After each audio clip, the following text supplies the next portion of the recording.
সাইয়েদনা আবু বকর বলে, আমি দেখি মরুভূমির মধ্যে একটা বাড়ি দেখা যায়।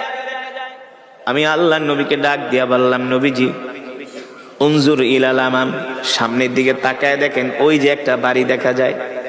আবু বকর বলে, আমার মাথায় ধরলো না। আল্লাহর নবী বলতে বলতে দেখি মরুভূমির মধ্যে বাড়ি দেখা যায়। আল্লাহ নবী বললেন, আবু বকর চলেন, ওই বাড়িতে যে আমরা দুইজনে আশ্রয় নিব, তাদের থেকে আমরা মেহমানদারি গ্রহণ করব। আমরা তাদের কাছ থেকে পানি ঠানি চাইবো, খাবার দাবার চাইবো। কিছুক্ষণ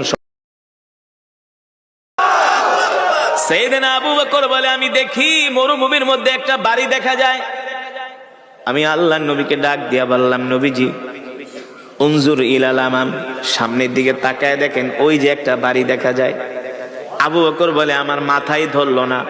আল্লাহর নবী বলতে বলতে দেখি মরুভূমির মধ্যে বাড়ি দেখা যায়। আল্লাহ নবী বললেন, আবু বকর চলেন, ওই বাড়িতে যে আমরা দুইজনে আশ্রয় নিব, তাদের থেকে আমরা মেহমানদারি গ্রহণ করব। আমরা তাদের কাছ থেকে পানি ঠানি চাইবো, খাবার দাবার চাইবো। কিছুক্ষণ